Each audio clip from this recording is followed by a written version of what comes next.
Our next guest is the royal reporter for the Daily Mirror, Russell Myers. Russell, fabulous to have you back with us. Now, going back to the days when the Queen was ailing, it's since been reported that the then Prince Charles struck a deal with Princess Kate that she stay away from the dying Queen to prevent Meghan Markle from attending to upset the monarch. That's unsurprising but extraordinary at the same time, isn't it? Well, it is, and it sort of gives us a broader picture of what was happening at the time, I suppose. And I'm not too sure about the language about striking deals or whatnot, but what was happening at the time was William and Kate's children had just started a new school. They'd just moved to Windsor from London. So obviously a very, very unsettling time for the whole family. And after the late Queen's passing, you, of course, could understand the sort of anxiousness around the family that Harry and Meghan would fly back. And I think that during that period of time, we'd had an awful lot of sort of upset and upheaval within the royal family to do with Harry and Meghan. You're talking about the Oprah Winfrey interview, the possibility of Harry writing his book at that stage, and a Netflix interview on the cards. That whenever Harry and Meghan were in and around the royal family, it was becoming a bit of an issue. So those conversations really took place between Harry and his father, and for Kate to stay away and look after her children, I think was probably more of a family decision to try and work out what was best for the overall feeling of the family at that time. Yeah, and look, we know that the family's relationship was fractious at that time, but, you know, this was well before the release of Harry's memoir Spare. Do you think it was broadly understood that it was the relationship was that bad, even in those grave circumstances? Well, definitely. I mean, you talk about the history over the last couple of years of Harry and Meghan leaving the family, and certainly those relationships were near rock bottom at the time. I mean, Harry had not spoken to his father and his brother for many, many months, and with the Queen's ailing health, I mean, they did return for the Platinum Jubilee, but nothing was really sorted out about Harry's future. I think the family were very, very nervous about speaking to him. They were aware that his book was on the horizon, and whether anything that they would say would essentially find its way into that memoir. Now, for Harry to come back, obviously, we now know about how bad the relationships were. He only found out about his grandmother's passing, according to him, when he turned on his phone and was coming into land in Scotland. Of course, the rest of the royals had left without him, trying to be by the Queen's bedside, but obviously Harry wasn't part of that sort of family unit at the time. And I think it really paints quite a sad picture of how sort of detracted he was from the family. And now, of course, after his book, we know that those relationships were beyond strained at that time. And looking forward, we know Harry's coming to the coronation, which I think is a really good move, and Charles very much wants to improve that relationship. Apparently, they've had a recent heart-to-heart. What's the substance of that? Well, yes, it's interesting. I mean, these reports have emerged over the last few days. And of course, Harry was very, very intently trying to sort of position himself, try and get assurances, I suppose, of what role he would have at the coronation, what reception he would receive from his family. Of course, we know that those meetings, both at the Platinum Jubilee and, of course, the late Queen's funeral, that he didn't have those opportunities to sort of thrash out any kind of reconciliation with his family.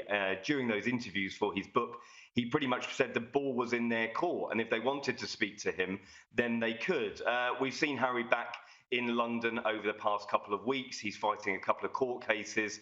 And will this be another chance for reconciliation? Well, these conversations with his father were probably talking about whether the king wanted him there. I mean, I understand that the king is delighted his son will be there for all the sort of fractiousness within their relationship. He's still a much-loved son, and one may hope that within time, and it will take time, that their relationship will be able to repair. But I suppose it won't repair if Harry and Meghan, keep on speaking to US outlets and doing Netflix deals.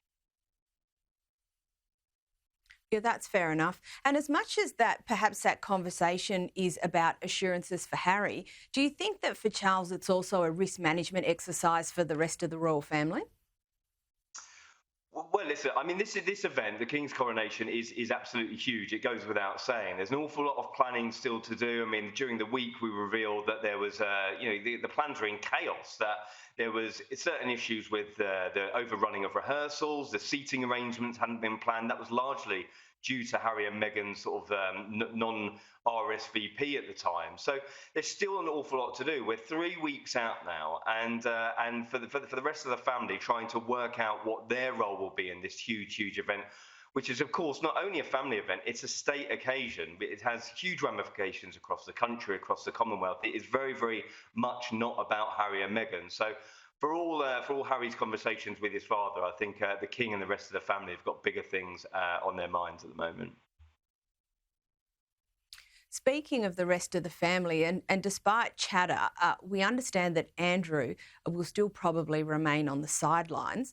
And while Charles has reached out to Harry, I understand that he's been quite firm with both of them about their involvement in the coronation. What has happened in relation to Andrew? Well, the backdrop of this, of course, is Andrew's removal from frontline duties. That's been well documented due to his involvement in a sex abuse scandal, which, of course, he had always denied, but led from his exile from royal life. Now, Andrew had been involved in a disagreement with the King about wearing certain robes to the coronation. Of course, the King and the planners to this event sort of wanted him to step aside from public view. And I think it's interesting whether Andrew is trying to reposition himself as still part of this family. We saw him walking pretty much alongside the senior members of the family during the Easter service, and whether he will have a role remains to be seen. Listen, I don't think he will have a role at all, and I think that the King may relent in terms of what outfit he wears on the day, but certainly he won't have any front and centre role due to the fact that he is no longer a senior royal. And do you think that, I mean, apart from that point about not being a senior royal, do you also think it's as much about perceptions and optics as it is about managing internal expectations? Definitely. I mean, the royal family is all about optics. I mean, the late Queen's mantra was they must be seen to be believed, certainly that she must be. And I think that the King has got a huge amount on his in tray. I mean, you look at the last couple of years, you've had a scandal and infighting in abundance for the family. And now the King certainly isn't going to have anywhere near as much as a run at the top job, if you will, as the Queen did. He's a man of 74 years old. He's got a shorter time to cement his legacy. We've already seen a bit of a stuttering start to his reign, the rows with the family, the very fact that his first state visit to France was cancelled due to issues in the country. So he will really want to sort of try and have a bit of normality, I suppose, and a bit of an opportunity to try and make things work as quickly as he can. And that certainly doesn't involve Andrew. It certainly doesn't involve any rows with Harry. So he's going to appeal for calm unity and togetherness in his first few months in the job. Now, we know that Meghan isn't coming to the coronation, and it's been reported that she doesn't expect to return to the UK for some time. What's your view on why she isn't attending, and do you think there's any overall impact of that? Well, there might be an impact on her, I suppose, and her relationship with the family, because had this been an opportunity for reconciliation, I suppose we'll never know, will we? Because it's been said by people close to Harry that this will be a very quick trip, just in and out. We wouldn't expect to see him at some of the other major events. I mean, there's a whole weekend of programming, the big concert at Windsor Castle. Then there's some other community events on the days that follow. So for her, I suppose it was a convenient get out that it's their son Archie's 4th birthday on exactly the same day, May the 6th, that the King is going to be crowned. And so for her decision to step back, I suppose she can say she is doing that as part of her role as a mother, part of her role as a parent, looking after the family, while Harry is kind of doing his duty towards his father. So I don't think we're going to see her within the royal fold anytime soon. I can't imagine that she'll be rushing back to the UK. They didn't get a great reception during the Queen's Platinum Jubilee last year, and I imagine those were some of the concerns on her mind especially. That's a very good observation. But to me, it also seems a bit incongruous that she doesn't want to come back to the UK and yet she wants her children to be involved in coronation proceedings. Surely one impacts the other.